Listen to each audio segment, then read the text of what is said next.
Good morning and welcome to Viewpoint here on 1490 WGCH and WGCH.com anywhere. I'm Tony Savino. My guest this morning on Viewpoint is Victoria Caputo.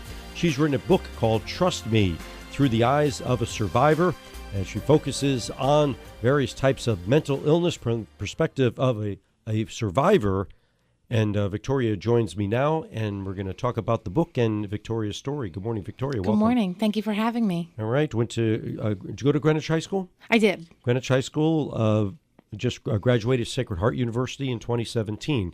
Survivor of suicidal thoughts, is that right? Or yes, suicidal thoughts, suicide attempts, self-harm, depression, anxiety, you name it, it's all been a part of me. Okay. Tell us about the book. What's the book about?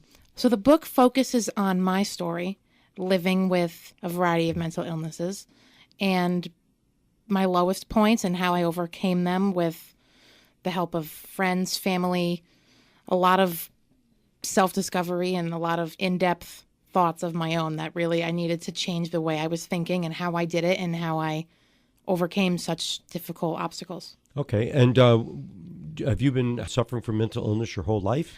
I was diagnosed in the 7th grade. So most of my life, yes. I like to think that it's always been there, but I don't think it was really majorly discovered until around the time of 7th grade. Now, I'm trying to remember. Maybe I'm wrong. Maybe I saw somewhere. Was there bullying involved here? Yes. That's where everything kind of started for me, was in middle school, which is, I'm sure a lot of people can attest to that being one of the hardest times of any adolescent's life. But that's where most of the bullying started, and that's where a lot of things kind of fell into place, and I kind of figured out what I was dealing with. Okay, and so what was it like to be bullied? I mean, and how do you react to something like that, and what form did that bullying take? So it was extremely hard because I was always a shy person. And I was always the kind of kid that always wanted everyone to like me, and I always tried to please everyone. So when, these girls started bullying me, I mean, in middle school, everything is like the end of the world. A rumor here and there could destroy your social life in middle school. And that's exactly what happened. Every single one of my friends was like, I'm sorry, I can't do this, because they don't want to be a target of bullying. And while it hurts, I can totally understand where they're coming from, because no one wants to go through that. So it really shaped the kind of person that I am today, because it really made me feel like, why are people spreading lies about me? Why won't anyone be friends with me? And it took a while for me to kind of realize that it's just a couple of girls. It's not the whole world. Okay, so clarify for me then. So you had these girls, classmates who were bullying you, not your friends bullying you, but they didn't want to be associated. Your friends did not want to be. None of my friends wanted to be associated with me, because they were like, "Oh my God, what if I'm next?" And they just couldn't deal. Was it just random that they came up with this? I mean, what was it based on? Yeah, it was random. It was a petty rumor that nowadays it's like, who cares? But in middle school, everything mattered. But when you're 13, everything is Exactly, everything mattered.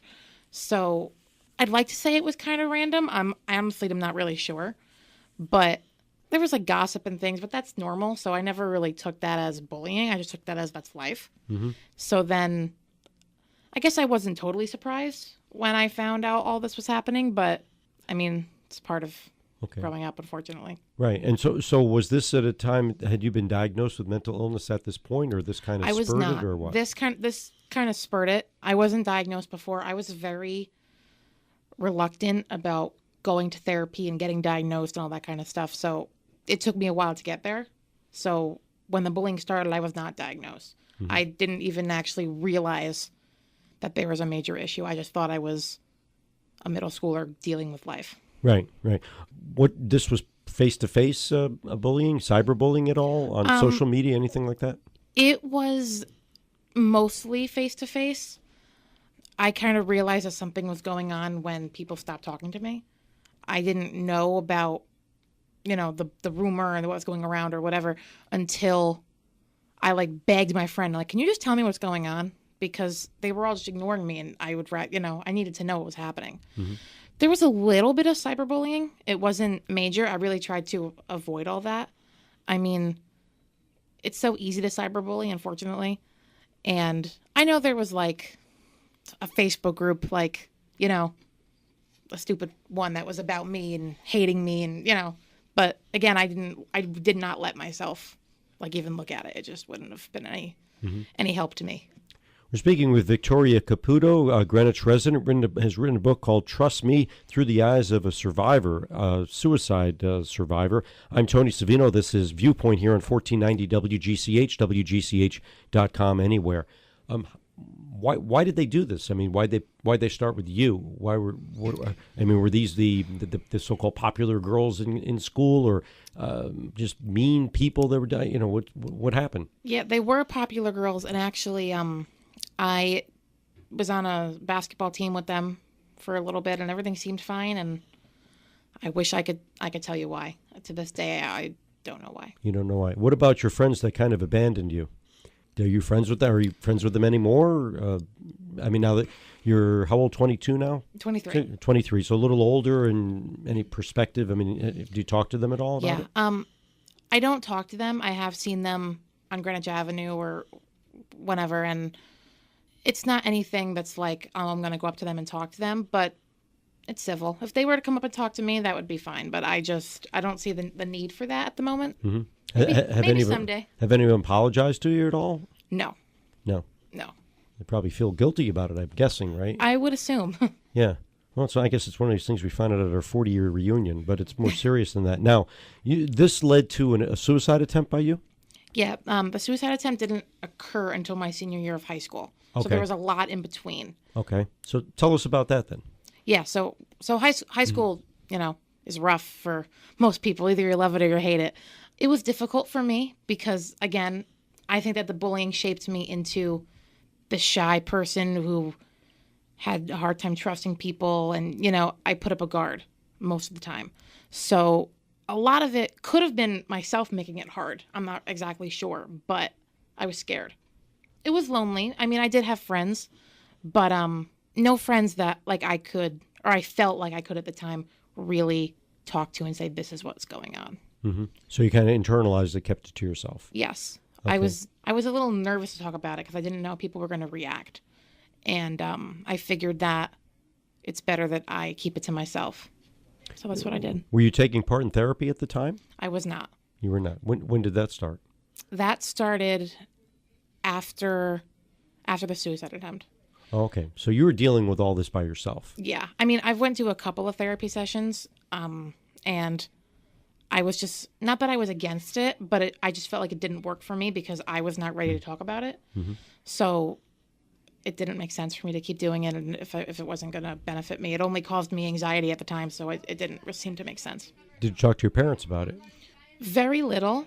Again, I didn't exactly know how to explain everything like I do now.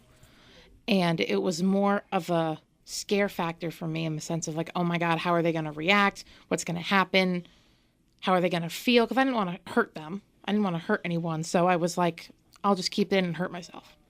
Did you blame yourself? Yeah, I blame myself for most of it. But at the same time, you can't really control other people. And, you know, maybe if the bullying didn't happen, something else would have happened. But I like to think that it's not my fault because it's really no one's fault. Mm-hmm. I mean, especially if it's, you know, like mine is the chemical imbalance I've had it my whole life. So it's no one's fault. It's not something that I did or someone did, and that's how it is. To have you be bullied is certainly not your fault. Right. All right. But you think that now, but at the time it was happening, was it, I don't know what I'm doing wrong, but I'm doing something wrong? Yeah, at the time I was extremely, there was a lot of hatred for myself going on at the time. It was really bad, to the point that it was just like I couldn't figure out what was going on, and I couldn't figure out how to fix it, and I was like, I don't want to live like this. I mean, who would want to live like this? So before I discovered the fact that there was help and people who cared and, you know, all those things that would have benefited me, it was a lot of internalizing and a lot of putting the blame on myself because I didn't have anyone to put the blame on. So after 4 or 5 years of this is when you decided to try to take your own life? Yes. I've thought about it in the past, but I never, you know, had an attempt until senior year of high school. Was it impulsive or at the time? It was impulsive. I had definitely thought about it, like I said, but it was kind of like now felt right. Mm-hmm. Now, this took place in 2013, was it? Yes. Okay. What time of year was it? It was January 14th, 2013. 2013 that happened. Okay. And what did you try to do to kill yourself? It was a car accident. It was in like the backwoods of the Greenwich area because that's where I live. And I was going around a bend and I unbuckled my seatbelt and just went for it. And that was something you'd planned or something you just decided kind of at that moment? It was something I had thought about. I didn't completely plan it out, but I was like, I think this is going to work. And that was that. Did you get badly injured in the crash? Oh, yeah. I was, I had a broken wrist. I had to have about 14 stitches on my forehead. I have a big scar. I had broken ribs. I mean, I missed about the second half of my senior year of high school. What did you feel like when you survived? At first, I actually thought that it worked because when I woke up, everything was black, and it turns out I was in the CAT scan machine. But for the first 2 minutes, I was like, oh my God, is this what is, this is what heaven or hell or what, is this what it's like? So then when they pulled me out, I was like, oh, just kidding. It didn't work. But that was it was scary because now I'm like, oh my God, now I have to deal with all the retribution and the aftermath of this. And I have to deal with the pain that I put people through and all these kinds of things. I mean, at the beginning, I didn't really tell people it was a suicide attempt because it kind of just looked like a car accident. Sure. So it wasn't until a few years later that I actually admitted that it was a suicide attempt. But the problem is I inflicted a lot of self-harm. So when the police officers came, they found razor blades in my car. So that immediately obviously had them thinking that it was a suicide attempt. So I was on suicide watch and it was really hard because it put a huge strain on obviously my relationship with my parents and my whole family and everything. So it was really hard. It was really hard to get through. Did you say to yourself at any point, I can't do anything right. I can't even kill myself right? I did think that, but looking back on it, there's a statistic where women are more likely to attempt suicide, whereas men are more likely to succeed in fulfilling suicide. And that's because men are more impulsive and they're more ready, whereas women are a little more okay, maybe I should think about this. And that's why more men perform the act with hanging or a gun, right, whereas a woman will do a drug overdose or a car accident because there is still a possibility. They're kind of pulling the punch a little bit, yeah, in a sense, right? There's still a possibility of it not happening. Okay. How'd your parents react to this? And especially when they found out it was a suicide. I mean, was it right away that they found out? Police thought it was, but yeah, what was kind of the scenario there? Yeah, they asked me, and I said no. And I don't know if they totally believed me, but I'm sure there was a speculation. Right. We're speaking with Victoria Caputo, author of the book Trust Me, Through the Eyes as a Survivor. She tried to take her life in 2013, is now a motivational speaker. Yes, Victoria? I am in the process of hopefully booking some public events. Good. I did do a speech at Sacred Heart, where I went to college, and I will be doing a talk at Mamaroneck Public Library next year. So I'm trying to build my portfolio in that sense. Good. I want to get to that in a moment, but I do have to ask you because I'm thinking of the timing of this. It was in September of that year that Bart Palos, the Greenwich High School, I guess it was his first day of school, yes, committed suicide. Yes, August 27th. Okay, obviously you remember that very quickly. What were your thoughts then? I was actually good friends with his sister. Okay. Yeah, it was insane, especially now being on the other side of it. It's it is so easy to be nice, and it is so easy to say a kind word, and it's just upsetting that people don't realize that after so many tragedies have happened. When I was in high school, a good friend of mine, Josie Day, committed suicide, and we had no idea why. We still don't know. Right. She had a lot of friends. She was very popular. So, there are such little things that we could do because you don't know what's going on in someone's mind. And it was a major tragedy. Now, you knew Bart's sister. Did you know that he was being bullied? Did you know he was in pain? I did not.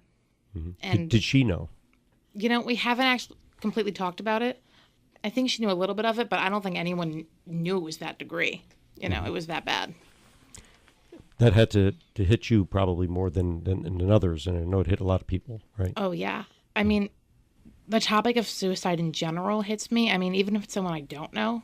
Right.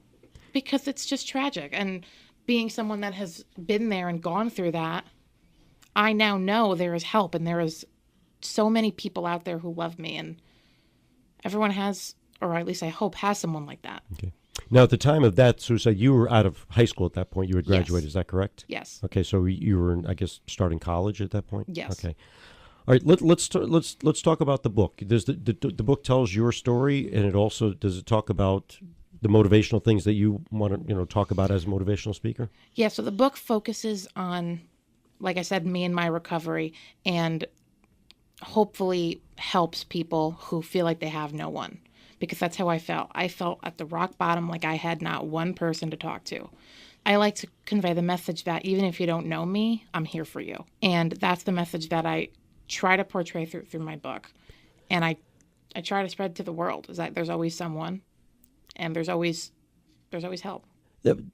I guess the part that mystifies people perhaps is that there are people out there that commit suicide but always had a great support system, always had people like you mentioned your friend Josie, who seemed to be popular. Yeah. And it's hard for us to grasp, I guess. Yeah, it's challenging. I mean, it's such to some people, it's like, I can't believe you would do that. And to other people, it's like, how could you expect me to not do that with what I'm going through? Mm-hmm. So, some people will classify it as cowardly or whatever. I personally don't feel that way. But it is a challenge not knowing what's going through that person's head. Okay, so you've written a book, so, anybody that writes a book puts themselves out there. So people might pick up this book and say, this is a piece of garbage, and, write about it and criticize it and stuff. How do you handle that criticism now as compared to 5, 7, 10 years ago? I'm okay with that. Mental health is a topic that a lot of people don't want to talk about, even though it definitely needs to be talked about. And a lot of people are black and white, whereas something's wrong, you fix it, you're done.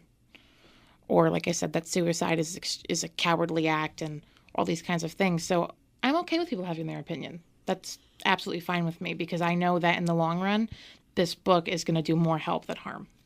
Is this book written for someone who has mental illness, maybe thinking of suicide, or someone who may not act so nice toward others, and kind of a guideline to say, you know what, back off and be nice? I think both. I think that regardless of whether you're living it, someone living it, or it's a completely random subject to you, I think everyone's going to learn something from this book.